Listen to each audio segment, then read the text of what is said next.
성도님들, 일반적이면서도 중요한 삶의 법칙 중 하나는 하나를 주면 하나를 받는다는 겁니다. 상식이죠. 그래서 공짜는 없다 라는 말도 있고, 콩 심은 데 콩 나고 팥 심은 데 팥 나는 것이 일반적인 사람들이 생각하는 삶의 양태입니다. 그래서 속담이나 전래동화를 봐도 선을 베풀면 뭐로 돌아옵니까? 반드시 선으로 돌아오고, 악을 행하면 반드시 그 악으로 돌아옵니다. 돌고 돌다 돌고 돌다 언젠가는 나에게 돌아오게 되어 있습니다. 그런데요, 살아보니까 어떻습니까? 선을 행했음에도 반드시 선이 돌아옵니까? 선을 악으로 갚는 사람들을 만나게 됩니다. 야, 정말 그런 사람이 있을까라고 생각하지만 우리 주변에는 그런 사람들이 얼마든지 있습니다.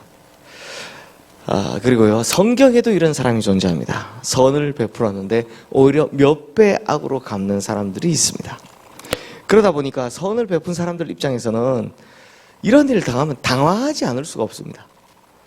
이런 일을 겪고 나면 어디에 하소연해야 될지도 모르겠고요, 누구에게도 이 억울한 마음을 털어놔야 될지도 모르겠고요, 갈피를 잡지를 못합니다. 다윗이 그랬습니다. 오늘 보면은 사무엘상 23장 말씀을 이 배경으로 하고 있는데요, 그 내용이 이렇습니다. 조금 길지만 그 내용을 설명하면, 다윗과 다윗을 따르던 사람들이 한참 사울에게 쫓겨다닐 때 마침 어디를 지나고 있었냐?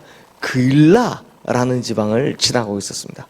그일라라는 동네는 유대의 아주 작은 마을인데요, 이게 아주 작고 힘없는 마을이면서 또 국경 쪽에 치우쳐 있다 보니까 블레셋 사람들이 잘 쳐들어오는 겁니다. 블레셋 사람들이 또 쳐들어온 겁니다.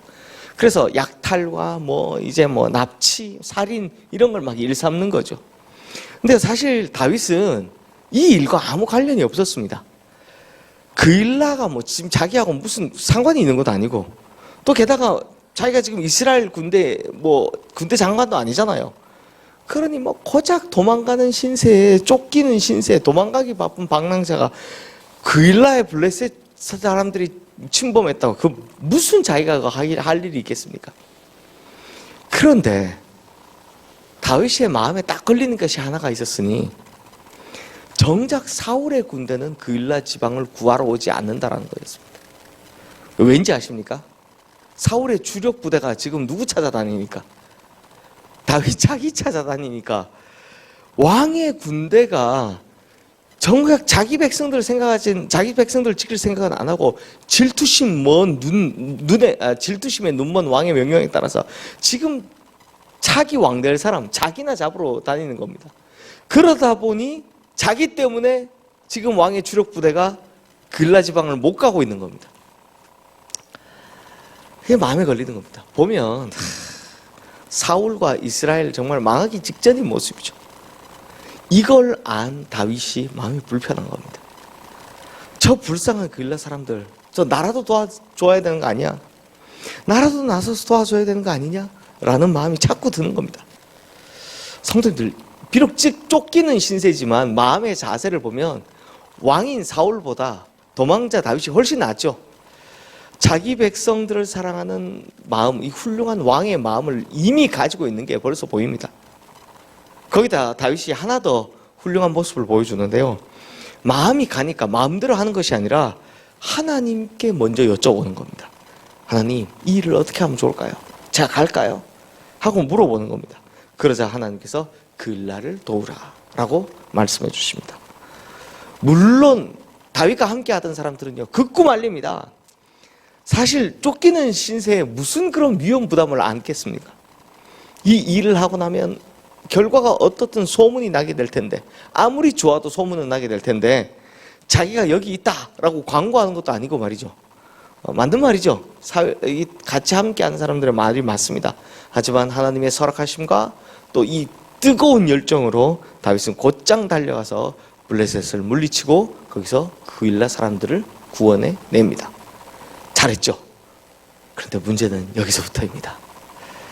다윗이 그렇게 하기까지 그일라 사람들에게 잘해줬건만, 그일라 사람들이 어떻게 하냐? 곧장 다윗을 배신합니다.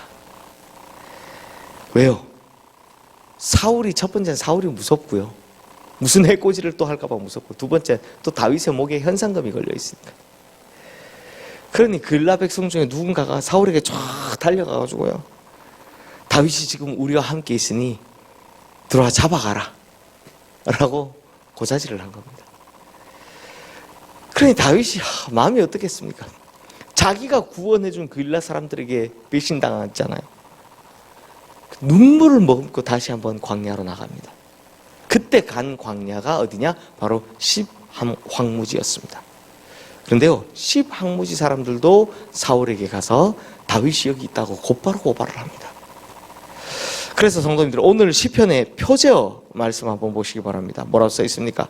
다윗의 시 마스길 인도자를 따라 현악에 맞춘 노래.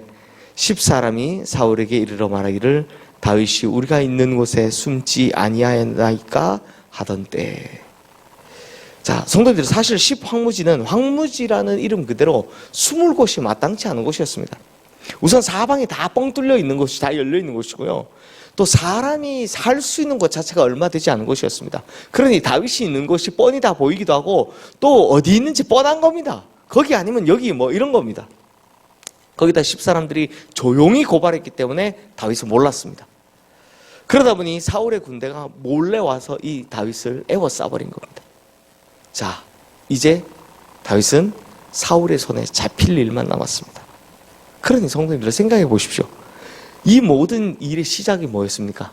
다윗의 선한 일이었습니다. 다윗은 선한 일을 했습니다. 분명히 하나님과 같은 마음을 가지고 가난하고 압제당하고 힘든 자들, 그것도 아무도 도와주지 않는 사람을 자기가 가서 그걸 도와준 건데, 그 위험을 무릅쓰고 도와준 건데, 오히려 그들 때문에 이해할 수 없는 고난을 지금 당하게 된 겁니다. 그래서 다윗이 하나님께 절규하고 부르짖는 거죠. 그래서 하나님께서 어떻게 하셨느냐? 하나님이 갑자기 블레셋 군대로 이스라엘을 침공하게 하십니다. 갑자기 블레셋 군대가 이스라엘을 침공한 겁니다. 그러니 지금 예루살렘이 블레셋 손에 떨어지게 되었습니다 라는 소식이 급히 달려온 전령에게서 통해서 사울이 이제 듣게 되는 겁니다. 그러니 다윗이 지금 딱 도관에 든 쥐꼬리인데 드디어 다윗을 잡는구나 하는 이 절호의 찬스에서 사울은 결국 다윗 잡기를 포기하고 말머리를 돌려야만 했던 겁니다. 이렇게 극적으로 사울의 손아귀에서 벗어난 후 다윗이 하나님을 찬양하면서 기록한 시편이 바로 오늘 본문 시편 54편인 겁니다. 자, 이 내용 기억하시면서 그 절체절명의 순간 하나님 앞에서 간절히 부르짖었던 다윗의 목소리 한번 들어볼까요? 우리 1절 2절 말씀 함께 읽겠습니다. 하나님이여, 주의 이름으로 나를 구원하시고 주의 힘으로 나를 비워놓으소서. 하나님이여, 내 기도를 들으시며 내 입의 말에 귀를 기울이소서. 사실 지금 다윗이 찾을 수 있는 분이라고는 하나님밖에 없습니다. 그렇게 목숨을 걸고 구해준 그일라 사람들에게 배신당하고, 또 아무 상관도 없는 10황무지 사람들에게 고자질 당했으니 지금 다윗이 기대고 의지할 이는 하나님밖에 없는 겁니다.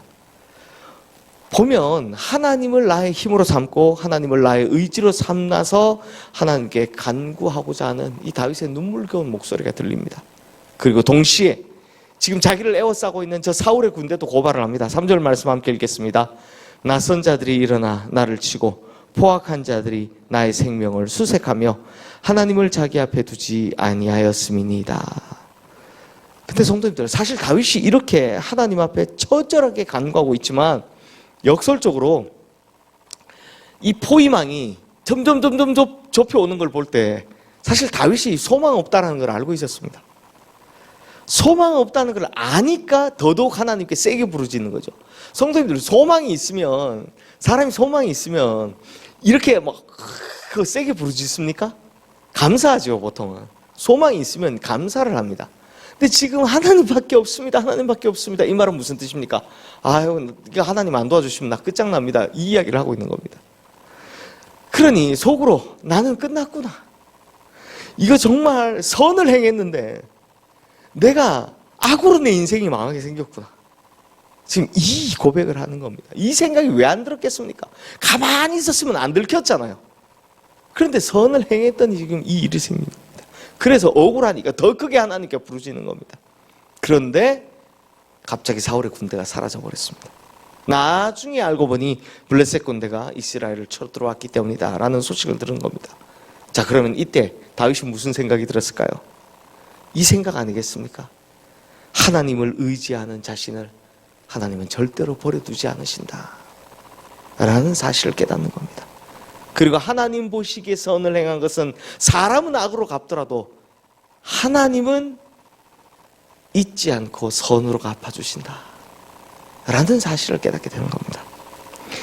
그래서 다윗은 하나님 앞에 감사의 제사를 올리는 겁니다. 6절 7절 말씀 우리 함께 읽겠습니다. 내가 낙헌제로 주께 제사리이다. 여호와여 주의 이름에 감사오리니 주의 이름이 선하심이니이다. 참으로 주께서는 모든 환난에서 나를 건지시고 내 원수가 보응받는 것을 내 눈이 똑똑히 보게 하셨나이다. 자, 성도님들, 다윗이 왜 낙헌제로 지금 감사의 제사를 하고 있다고요? 주님은 선하시기 때문입니다. 즉 선을 선으로 갚아주시는 분이시기 때문입니다. 그리고 선한 일을 기억하셔서 모든 환난에서 건지는 분이시기 때문입니다. 반대로 하면 선을 악으로 갚는 이는 절대로 가만히 두지 않으시는 분이시기 때문입니다. 그러므로 성도님들, 다윗이 이번 일로 한 가지만큼은 확실히 깨달았을 겁니다. 그게 뭡니까? 사람은 절대로 믿을 바가 못 된다는 겁니다. 제가 다음 주 이 새벽 설교도 제가 어제 막 준비를 했는데 어제도 이 말이 또 나옵니다. 사람은 절대로 믿을 바가 못 된다는 겁니다. 그러니 사람은 절대로 의지할 바가 못 된다는 사실입니다. 자주 이야기하지만 사람은 사랑의 대상이지 믿음의 대상이 아니라고 하죠. 그러니 사람에게는 10가지로 선을 베풀어도 한 가지도 돌아오지 않을 수도 있다라는 겁니다. 차라리 안 돌아오면 다행일지도 모릅니다. 10,000가지 악으로 돌아올 수 있기 때문입니다. 그러니 이걸 알면 알수록 하나님을 더 의지할 수밖에 없는 거죠.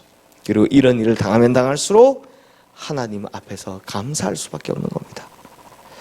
성도님들, 우리도 우리 주변 사람들에게 선을 베풀고 또 많은 것을 돕지만 그 사람에게는 아무것도 기대하지 않는 것이 좋습니다. 내가 누군가에게 뭔가를 베풀었기 때문에 내가 언젠가 돌려받겠구나 라고 생각하는 순간 오히려 나중에 그 사람을 미워할 가능성이 더 커지기 때문입니다.